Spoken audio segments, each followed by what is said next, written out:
Welcome to the first of what we hope will be many town halls with our newest senator, Alex Padilla.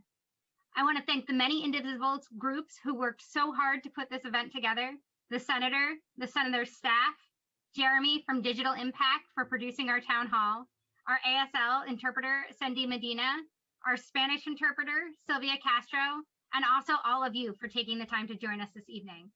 Democracy is not a spectator sport, and we appreciate all of you being here with us in our pursuit of a more perfect union.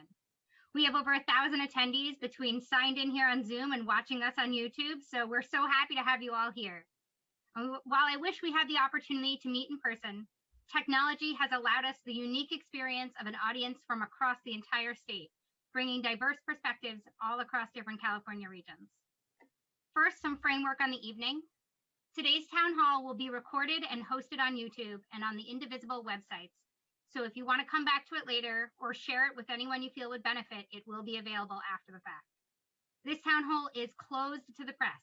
If there are journalists here in their capacity as Californians, welcome, but the event should not be reported on. To support an inclusive town hall, we wanted attendees to be able to see each other. So take a moment and go ahead and wave to your California neighbors. We do ask that you be mindful and respectful of what is displayed on your camera. In order to answer many of the questions that you all have submitted in advance, chat is disabled and the audience is muted. We received almost 100 questions from attendees sharing their critical concerns and priorities, so thank you to everyone who submitted. We chose questions to cover a range of topics across California. If your question is not read, we encourage you to continue to engage after this event by following up with your local field offices and join an Indivisible group where new members are always welcome. The senator will have 4 minutes to answer each question, and then we'll move on to the next one. Our government works for us, and we are the best bosses in the world. Tonight, we begin an alignment of priorities and an understanding of key focus areas that we want our representatives to commit to. Up to now, we've spent our time fighting against harm, and we now shift to fighting for a positive vision, to call out what we believe in and the changes that we can accomplish together. We look forward to continuing this conversation and the work ahead of us well beyond tonight's event. We'll end with calls of action for our senator and calls of action for you, the engaged citizens of California. This is the first step of our ongoing journey together, and we are partners for progress. Some background on our senator. Senator Padilla is the proud son of Mexican immigrants. His father was a short order cook and his mom was a housekeeper. Growing up in Pacoima, Senator Padilla saw a lot of suffering and neglect in his community, and his passion for solving problems and addressing the existing inequities in our country ultimately led to his career in public service. Senator Padilla attended Los Angeles Public Schools and is a graduate of the Massachusetts Institute of Technology, where he earned a Bachelor's of Science degree in mechanical engineering. After graduating from MIT, he was elected to the Los Angeles City Council, where he served as the youngest council president in Los Angeles history. Senator Padilla was then elected to the California State Senate in 2006, where he passed more than 70 bills, including landmark legislation to combat climate change, and he was named one of Sacramento's most effective legislators. Senator Padilla most recently served as California's first Latino Secretary of State, where he worked to make our elections more accessible and inclusive while fighting to protect the integrity of our voting system. Now, Senator Padilla is the first Latino to represent California in the U.S. Senate, an important and historic milestone for our state. In the Senate, Senator Padilla served on the U.S. Senate Committees on Budget, Rules and Administration, Homeland Security and Governmental Affairs, Environment and Public Works, and Judiciary, and was just recently announced as the chairman of the Senate Judiciary Committee's Immigration Subcommittee, again, the first Latino to serve in that role. And while COVID-19 relief remains the #1 priority for Senator Padilla, he knows the unique challenges Californians face, and he's ready to take action on key issues, from implementing comprehensive immigration reform and addressing climate change, and strengthening the election security and diversifying our judicial bench. I'm honored to welcome Senator Padilla here tonight. Thank you for being here with us.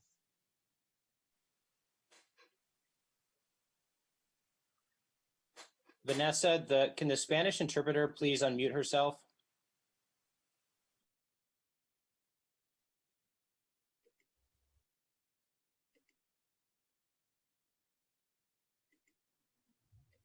Senator Padilla, you're on mute as well. If you could unmute yourself. There we go. There we go. Now we're good. I knew the host to allow me to unmute, right? We've been in doing the Zoom thing for nearly a year now, but we still get technical difficulties once in a while. And it's Well, not often you need to be allowed to do anything anymore. Well, let me thank you, Vanessa, for the very kind introduction, and frankly, to all the Indivisible leaders for organizing this evening's town hall. The first town hall, I should say, statewide town hall for me as your new U.S. senators. So couldn't think of a better group to do this with. And also big thank you for your years and years of activism and organizing. And I'm so glad to see that it is going to continue. It wasn't just opposition to Trump that brought us together in recent years. It needs to be proactive organizing and mobilizing for progress that we need to commit to. And I think today is an important step for me in that process. And while I know we have ASL, and Spanish language interpreter, allow me just 30 seconds to say hello in Spanish to the Spanish speaking folks who are participating today. Muy buenas noches y bienvenidos a este foro, el primero foro estatal que he participado yo como su nuevo senador federal. Me da mucho gusto y que hay traducción esta noche para que puedan seguir la conversación que es tan importante. Before I jump into some of the issues, I know there's a bunch of questions we want to get to as well. Let me just kind of recognize the origins of Indivisible, because it sets the stage for, my passion. I think our passion for the work that we do. We think back to election day, election night, and the morning after the election in November of 2016. And I don't know about you, but boy, our family was going through the various stages of grief for weeks and months, right? The anger, the denial, the disbelief, followed by more anger, and really sort of the self-assessment of what are we going to do, because we cannot accept this. And we realize that we need to not wait 4 years for the next election. We need to start to take action right away, whether it was organizing at the community level, marching, protesting, engaging, not just in federal politics, but state politics and local politics, to advance an agenda. And it was building on that momentum over the course of 4 years that I think finally led to the victory in ousting Trump this last November. And I'm gonna leave it vague, because on November 3rd, it was election night. Still several days for states to finally be called. An insurrection on January 6th, finally, an inauguration on January 20th. And the adventure continues. And it's not just any other transition of power, which I can say was peaceful, not just any transition into the U.S. Senate. For me, we find ourselves in the middle of the COVID-19 pandemic, and we have seen the devastating toll that it has had on so many communities, both from a health perspective and an economic perspective. So while there's a lot of issues that need to be addressed, and we're going to go through many tonight, from immigration reform to climate change, access to healthcare, et cetera, the front burner item is COVID-19 and a better response to the pandemic, as we're probably just days away from hitting the mark of 500,000 people in our country losing their lives due to the COVID-19 pandemic. It's not just a matter of addressing vaccines to have been approved, hopefully more on the way, but we need to do a better job of supply, of distribution, equitable administration of the vaccine. We need to get resources out there for families that may not know where the next meal is coming from, who are facing potential eviction threats or notices. So many small businesses across the country that have worked hard, dipped into their life savings to help keep the doors open, but are running out of time. And so it is with urgency that I'm signing on to the most aggressive package possible that'll ensure survival checks to working families, relief for state and local governments, not just school districts, and so much more. As I mentioned, a couple of other issues, we'll get more into detail, but immigration reform, comprehensive reform is way long overdue. And this one is personal to me. As you know, my parents are from Mexico, and I feel like we're one of the millions of families that demonstrate that the American dream is alive. We need to keep the American dream accessible for all families in the country. I'm coming off of 6 years as California's Secretary of State. We'll get into some voting rights and election security issues. but proud that we have built the strongest, most inclusive democracy of any state in the nation through the policies that we championed in California. And of course, the climate crisis. It is an existential threat, and some of the progress we've made in California, I think, sets a great model to build on for a national plan to combat climate change. If you have any friends or relatives that are living in Texas or other parts of the country that are without power, or without heat, even though the phrase used to be global warming, we know that it really is extreme weather at both ends of the spectrum that is a result of climate change, and we're seeing brutal impacts of it literally as we speak. So a lot of issues that we're fighting for, a lot of issues that I'm going to need your help advocating for. While we do have a majority in the U.S. Senate, it's a 50-50 plus Vice President Harris majority, so the thinnest of margins. We're going to need to continue not take any vote for granted, keep pressing, keep the pressure on, keep the advocacy and organizing, and I'm looking forward to a very productive and ambitious, bold, but productive session in Congress. And thank you again. Let's get to your questions. Wonderful. Thank you, Senator. And I feel like you might have read our script. We've got some of those exact questions, so we're all thrilled to be on the same page here. I'm just going to jump right in and start with our first question from the audience. This question came from a number of various Indivisibles groups across Southern and Northern California. This has been top of mind for so many people, which is, to begin with, thank you for your support of the filibuster. Critical legislation will never pass unless we get rid of a rule that allows a minority veto over laws that the majority of American people want. What are your plans to eliminate it, given the fact that not all 50 senators caucusing with the Democrats want to abolish it? Right. And so let's be clear, not supporting the filibuster, but supporting ending the filibuster. So want to be very to abolish, yes, about my position on that. No, I haven't read the script. I'm not cheating. I've been emphasizing over and over again since the appointment was announced by Governor Newsom in the what I call the Zoom scene around the world by now, because everybody keeps reminding me of it. Look, when it comes to the filibuster, I'm pretty straightforward. We saw how the filibuster was used to obstruct progress under the Obama administration. And if we really want to be specific and narrow about it, the last window of time that there was a Democrat in the White House, Democratic majority in the House, and Democratic majority in the Senate, we got some good things done. But as soon as that majority was lost, it was obstruction by McConnell and the Republicans.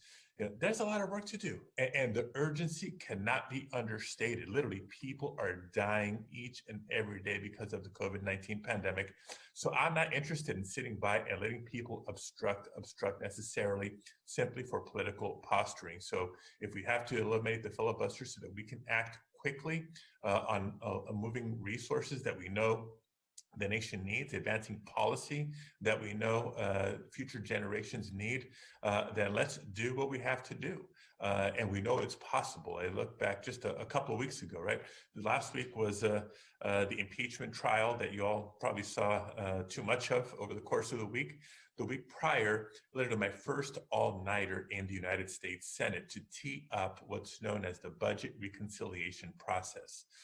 A whole lot of 50-50 votes, tie broken by Vice President Harris to allow us to move forward that COVID-19 relief package with 51 votes and not need to figure out how we get to the 60 votes necessary to provide that much needed relief for struggling families. So I'm ready and willing to do what it takes to end the filibuster if it means making progress. Now, how are we going to do it? I know there's been some chatter, even some members of my caucus that have said they're not in favor of it. I think Republicans may be the ones that help us here because behind the scenes, Democrats that are less immediately willing to end the filibuster are keeping an eye on how obstructionist Republicans are going to be.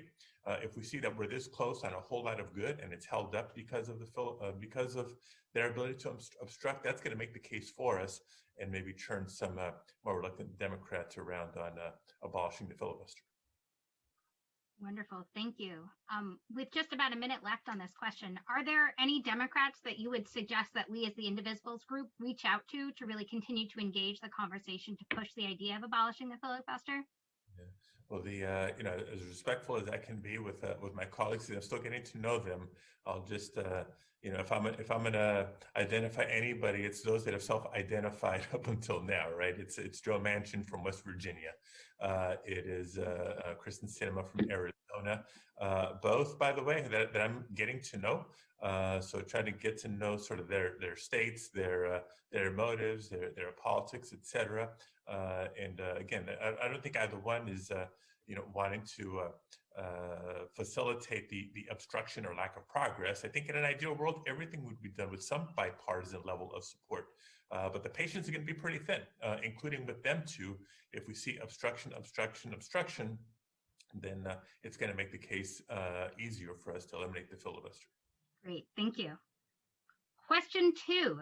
This is coming in from Heidi in Orchard City. Since you work so hard to make voting trustworthy, secure, and transparent in California, how will you apply that experience to the introduction of a bipartisan election security bill? And which Republicans do you think might be willing to work on this issue? And what would the key elements be? Yeah, no, that's a great question, and one that I'm very excited about, because I do think I bring a unique voice to multiple elections-related conversations, right? There's, of course, voting rights. We have a lot of ground to make up since the 2013 Shelby v. Holder decision that gutted the Voting Rights Act as we know it. There's, of course, election modernization. The last time there was a significant investment in elections infrastructure was after the presidential election in 2000. If you remember the debacle in Florida, butterfly ballots and hanging chads, Congress actually did a lot more on a bipartisan basis in response to that than has been done from an appropriation standpoint and a policy standpoint in response to the foreign interference in the 2016 elections, or even that we did in preparation for the 2020 elections during COVID. And of course, the election security front that California leads the nation on. I think being able to bring that practical, hands-on elections administrator experience to these conversations gives me a unique voice in all this, because protecting the integrity of our democracy continues to be a concern, right? Those who seek to undermine our democracy are only increasing in frequency and sophistication of their attacks. And we look to California, as with so many issues, as the model that works. Record registration, record turnout in 2020.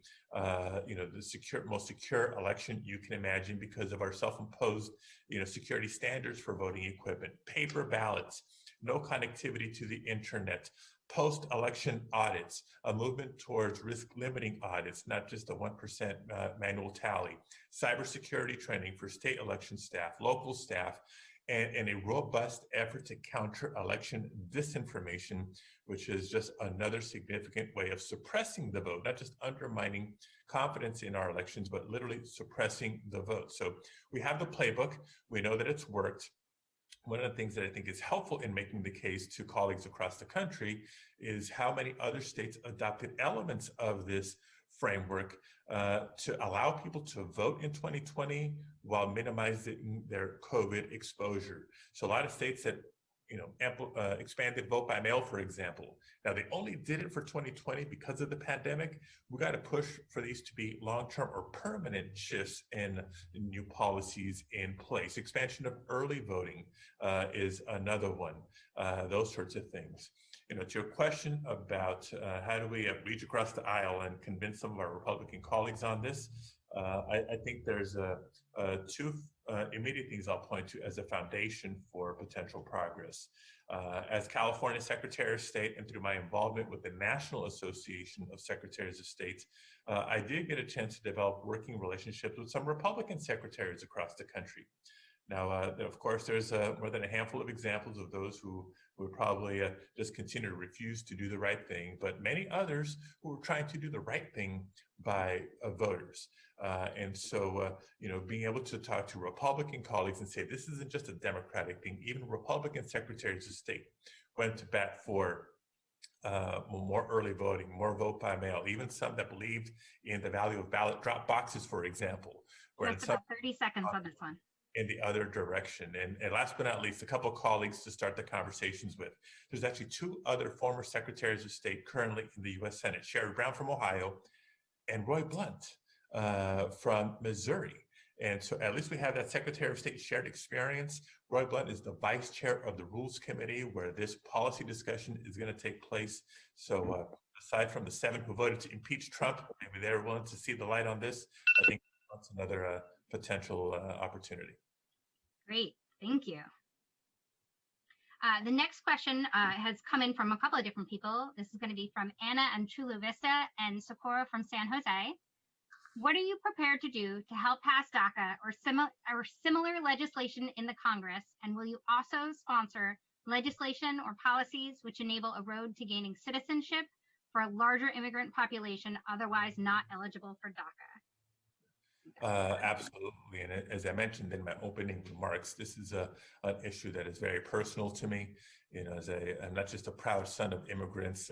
Our real story is my parents actually met in Los Angeles. They were here. They're from different parts of Mexico. They were here separately, looking for a job, hoping to find that American dream. I tell the story that they not only found their jobs, they found each other, fell in love, decided to get married, and applied for green cards in that order. And I thank the U.S. government every day for approving those applications. Otherwise, my life story would certainly be a lot different. And so, again, being an example of many of the American dream come true. And so I know we need justice for so many immigrants, documented and undocumented, that have been here for years and years and years, working, paying taxes, raising families, contributing to communities and to the nation and to our economy. They deserve not just protection and peace of mind, but a pathway to citizenship. You know, one of the things that I think is a great argument to make, you know, if I had a nickel for every post, for every tweet I've seen this last year praising essential workers, people working on the front lines of the healthcare system, you know, farm workers, grocery workers, other essential sectors, to recognize that more than 5 million of them are not just immigrants, but undocumented immigrants specifically. So if you want to praise essential workers, let's not just afford them safety in the workplace, but a pathway to citizenship that they have earned during this once in a century pandemic.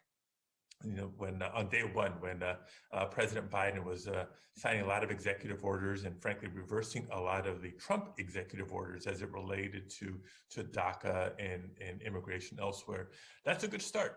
But that is not the long-term solution that we need. We do need the pathways for citizenship. We need to make sure we're protecting not just dreamers, but their relatives, those who have enjoyed the protections of TPS. We need to restore the asylum system.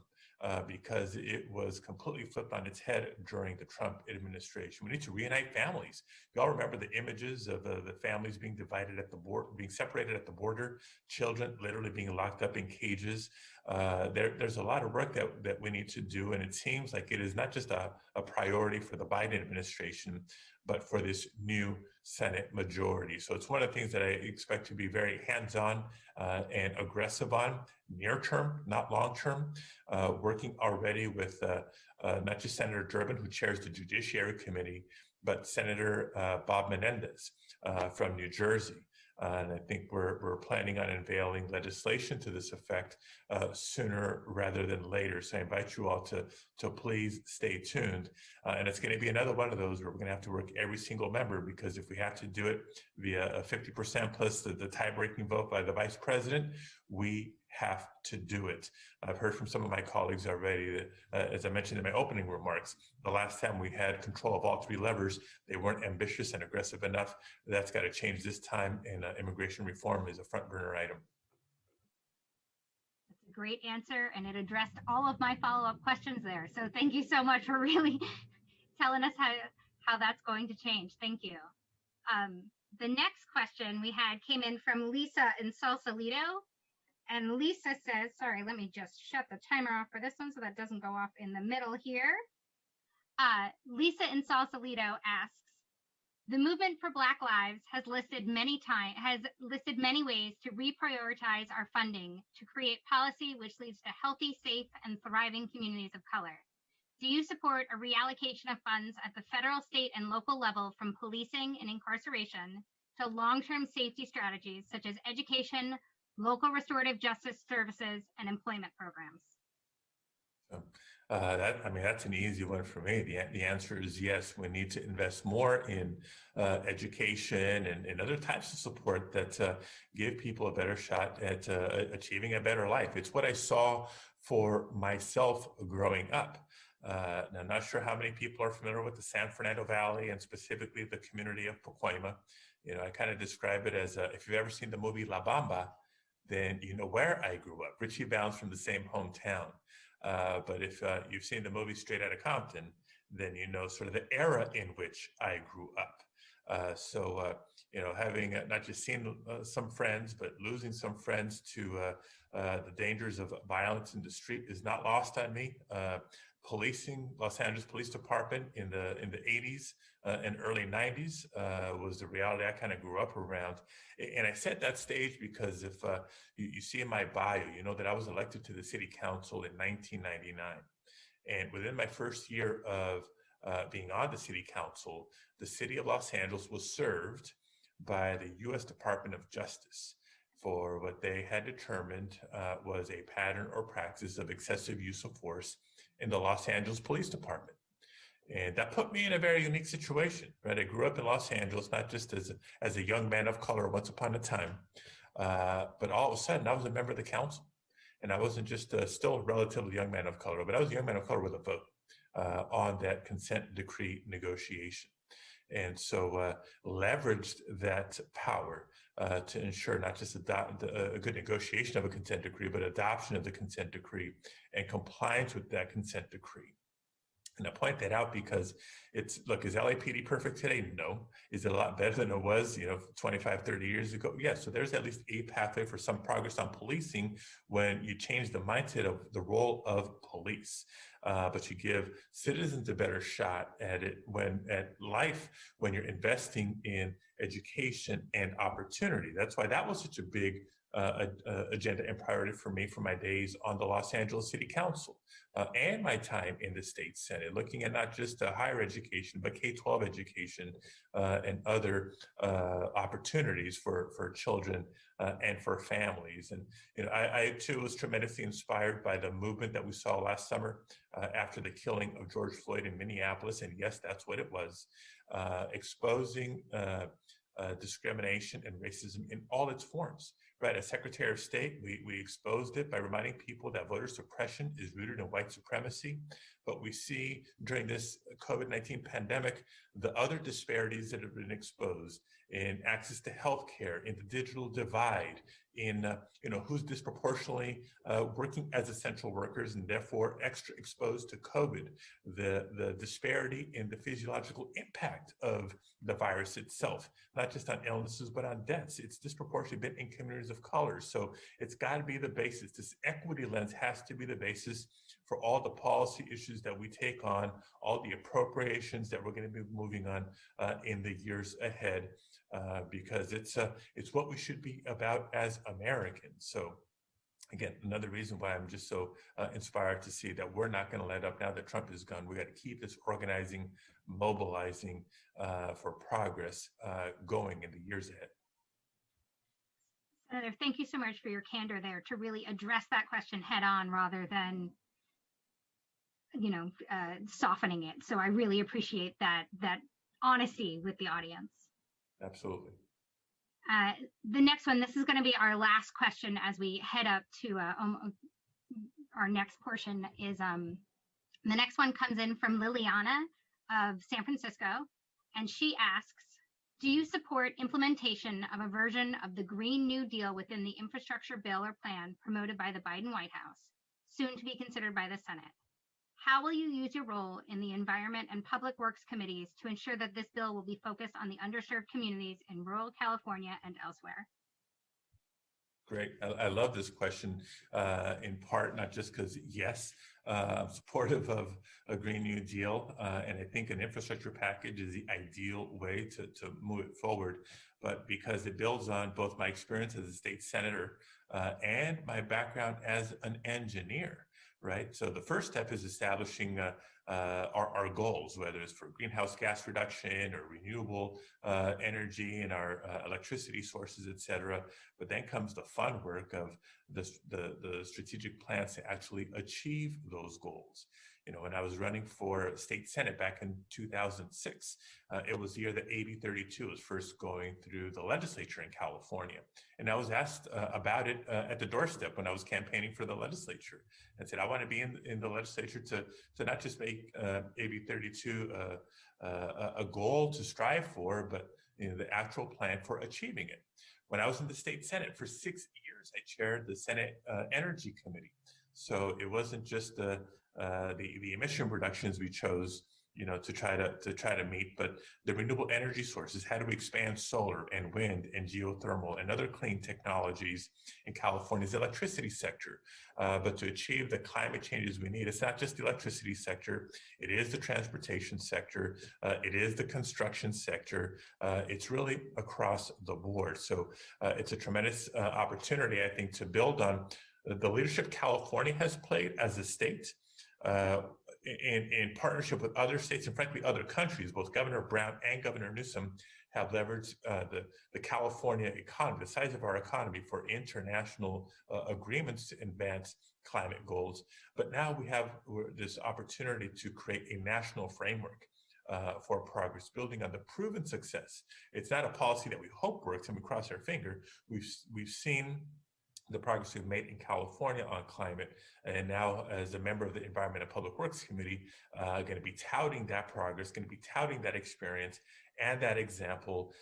And if we agree with Joe Biden that we're going to not just build back, but build back better, building sustainably and greener is a key part of that. The greener part of the economy, greener in our infrastructure, for the sake of the planet and for the sake of future generations. Wonderful. We're actually going to be able to sneak in one last question with that answer being expansive and specific at the same time. So this last one is from Brandy in Northridge, and she asks, you recently tweeted support of nationwide Medicare for all, but you abstained from voting in the 2012 Universal Care Act that would have established a single-payer healthcare system in California. What brought about this change of support, and can we count on it in the future?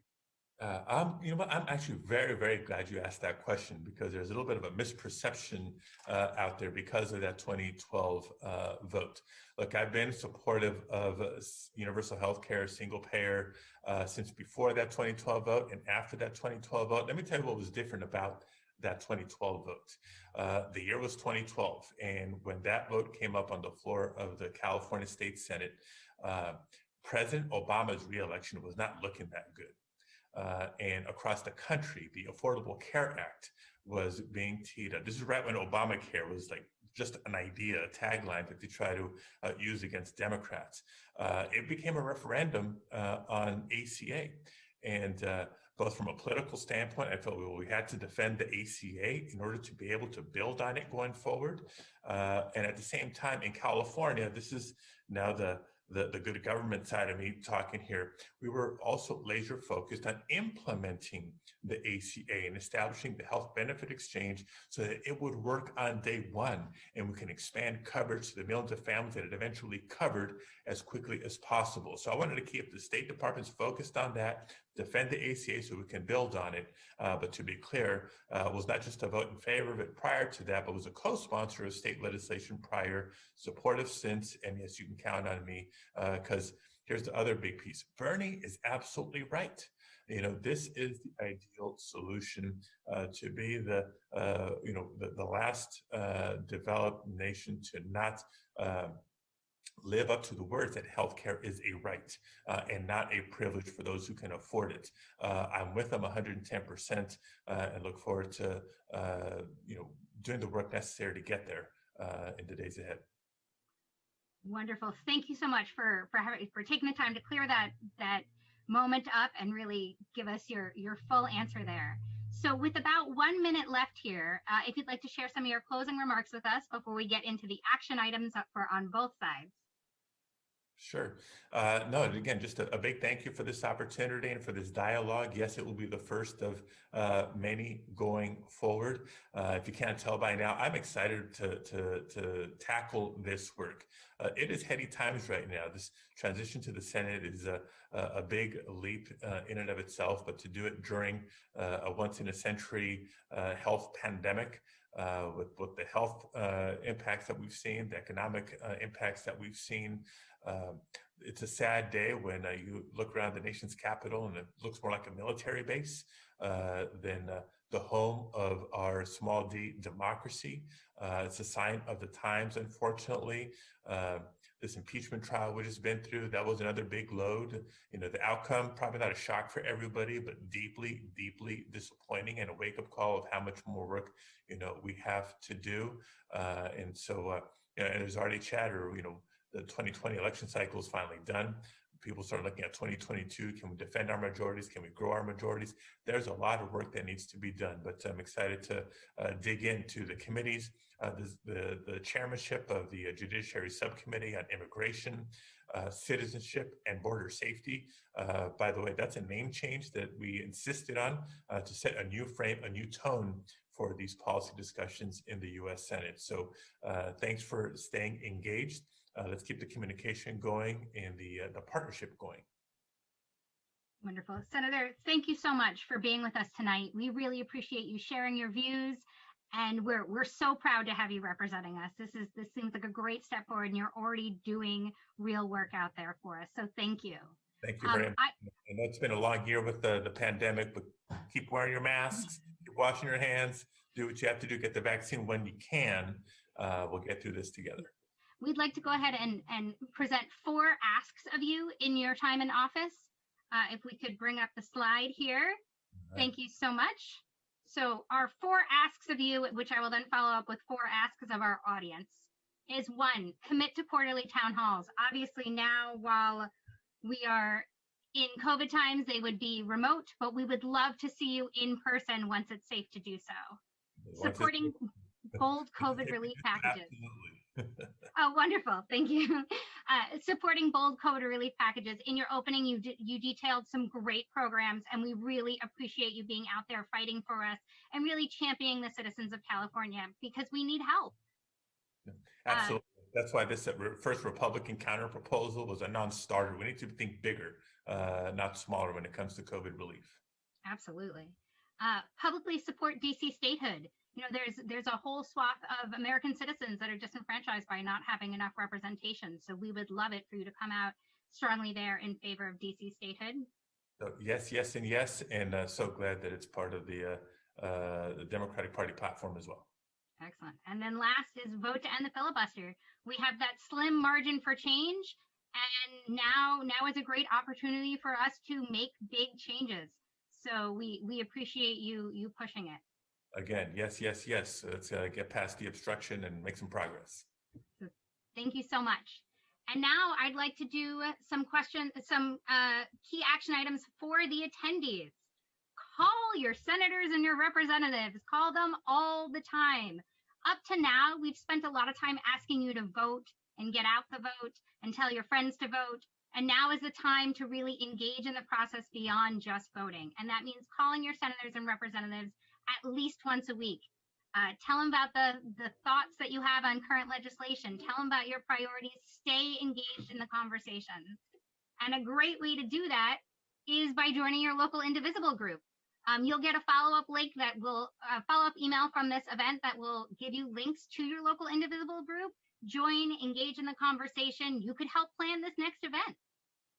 And lastly, thank your representatives when they take the bold moves that put people first. We spend a lot of time calling when we're mad, but let's call to say thank you. And positive reinforcement when we're all on the right path together really helps our representatives know that they're out there being the voice of the people. So we're all in this together, and we appreciate your continued engagement. After tonight's event, you'll receive a follow-up email covering all the information that we've shared tonight, links to contact tools from the Indivisible groups, these action items and a recording of this town hall, please share this widely with your community. Your sister wasn't able to attend, send it to her, send it to your parents, send it to everybody you know. Because the more engaged people we are, the better democracy we have for everyone. And now I'm going to go ahead and invite you all to unmute yourselves as we give a round of applause for our Senator Alex Padilla, to everyone who submitted a question, and the great organizations that helped